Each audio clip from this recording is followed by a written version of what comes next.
తమిళనాట విజయ్ విజయం ఆంధ్రప్రదేశ్ తెలంగాణ రాజకీయాల్లో కూడా చాలా పెద్ద చర్చకు ఆస్కారం ఇస్తుంది. కోలీవుడ్ సూపర్ స్టార్ నేరుగా రాజకీయ ఆరంగేట్రం చేసి సొంత పార్టీతో తొలి ఎన్నికల్లోనే అటు డిఎంకే ఇటు అన్నా డిఎంకే కోటలు బద్దలు కొట్టేసినటువంటి వైనం చాలా పెద్ద స్థాయిలో సంచలనంగా మారుతుంది. ఆంధ్రప్రదేశ్లో ఎన్టీఆర్ తర్వాత ఇప్పుడు తమిళనాట విజయ్ అంత పెద్ద చరిత్ర సృష్టించారు అనేటువంటి చర్చ చాలామంది నోటి నుంచి వస్తుంది.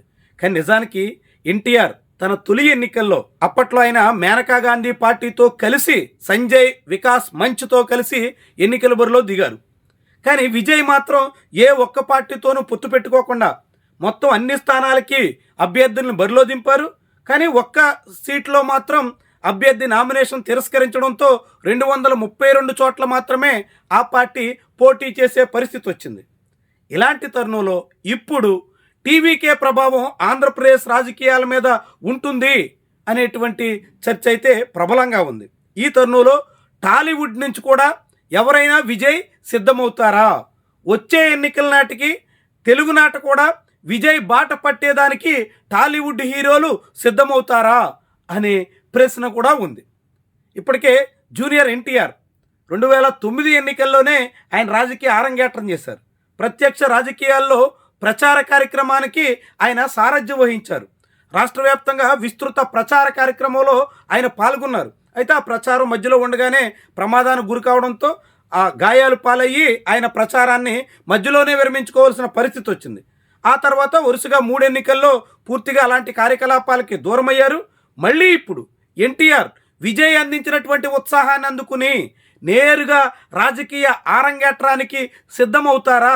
2029 ఎన్నికల నాటికి ఎన్టీఆర్ కూడా ఆంధ్రప్రదేశ్లో మరో టీవీకే తరహాలో ప్రభంజనం సృష్టించే ప్రయత్నానికి పూనుకుంటారా అనే మాట చాలామంది నోటి నుంచి వినిపిస్తుంది.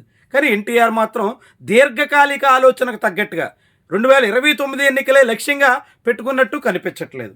2029 ఎన్నికల్లో తెలుగుదేశం పార్టీ అధికారం కోల్పోతే ఆ తర్వాత చంద్రబాబు నాయుడు వయోభారం, నారా లోకేష్ నాయకత్వంలో టీడీపీకి ఎదురయ్యే సమస్యలు, వాటన్నిటి కారణంగా అప్పుడు 2034 లక్ష్యంగా ఎన్టీఆర్ తెర మీదకు రావచ్చు అనే అంచనాలు చాలా మందిలో ఉన్నాయి. అయితే ఇప్పుడు ఎన్టీఆర్కి తోడుగా తెలుగునాట రాజకీయాల్లో ప్రభాస్ పేరు కూడా వినిపిస్తుంది. ప్రభాస్ కూడా టీవీకే విజయ్ తరహాలో నేరుగా ప్రత్యక్ష రాజకీయాల్లోకి ఎంట్రీ ఇచ్చే యోచనలో ఉన్నారు అనే ప్రచారం కూడా గడిచిన కొన్ని రోజులుగా ఊపందుకుంటోంది. ఎన్నికల ఫలితాల తర్వాత అది మరింత విస్తృతమవుతోంది. నిజంగానే ప్రభాస్ అలాంటి ప్రయత్నం చేయగలుగుతారా? ప్రభాస్కి అంత చరిష్మా ఉంటుందా? ప్రభాస్ రాజకీయంగా ప్రభావితం చేయగల పరిస్థితి వస్తుందా? ఇవన్నీ ముఖ్యమైనటువంటి ప్రశ్నలు. ప్రభాస్ కూడా రాజకీయ కుటుంబం నుంచే వచ్చారు. ఆయన పెదనాన్న కృష్ణరాజు గతంలో ఎంపీగా, కేంద్ర మంత్రిగా కూడా పనిచేసినటువంటి అనుభవం ఉంది. బీజేపీలో క్రియాశీలకంగా పనిచేశారు. అలాంటి ప్రభాస్ ఆంధ్రప్రదేశ్ రాజకీయాల్లో ప్రత్యక్షంగా ఎంట్రీ ఇస్తే ప్రభావం ఎంత ఉండొచ్చు అన్నది పెద్ద ప్రశ్న. ఆంధ్రప్రదేశ్ రాజకీయాల్లో కులం చాలా పెద్ద స్థాయిలో పాత్ర పోషించే అవకాశం ఉంటుంది. కాబట్టి అలాంటప్పుడు ప్రభాస్కి ఆయన సొంత కులస్తులు క్షత్రియుల్లో బలం ఎంత, క్షత్రియులంతా కలిసి వచ్చినప్పటికీ మిగిలిన కులాల్లో ఎంతమంది చేదోడుగా నిలుస్తారు, ఇవన్నీ కూడా చాలా ప్రధానమైనటువంటి ప్రశ్నలు. ఎందుకంటే ఆంధ్రప్రదేశ్ రాజకీయాల్లో ఇప్పటికే ఒక సినిమా హీరో తెర మీద ఉన్నారు. ఉప ముఖ్యమంత్రిగా పవన్ కళ్యాణ్ రాజ్యంలో ఉన్నారు. ఆయన అధికారం చెలాయిస్తున్నారు.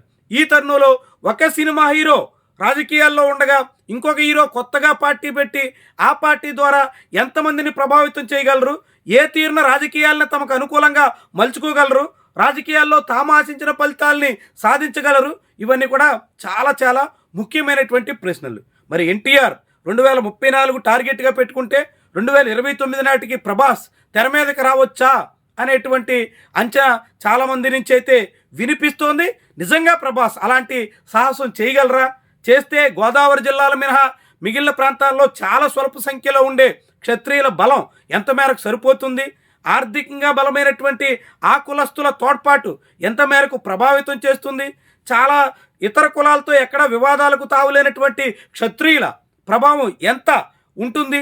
ఇవన్నీ కూడా ముఖ్యమైనటువంటి విషయాలు, రాజకీయంగా కీలక అంశాలు.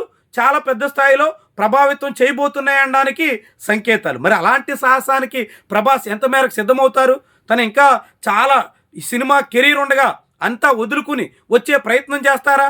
విజయ్లాగే 50 ఏళ్ళు పైబడినటువంటి వయసులోనే నేరుగా రాజకీయ అరంగేట్రం చేసే దిశలో అంతకన్నా చిన్న వయసులోనే సన్నాహాలు చేసుకుంటారా? ఇవన్నీ కూడా చాలా ఆసక్తిని రేకెత్తిస్తున్నటువంటి అంశాలు. అయితే ఇవన్నీ ప్రస్తుతానికి ఊహాగానాలు మాత్రమే. ఇవన్నీ నిజమవుతాయని, ఇలాగే జరుగుతాయనేటువంటి పరిస్థితి అయితే ఏ కోసనలేదు. ఇలాంటి చర్చ అయితే పెద్ద స్థాయిలో సాగుతోందన్నది మాత్రం వాస్తవం.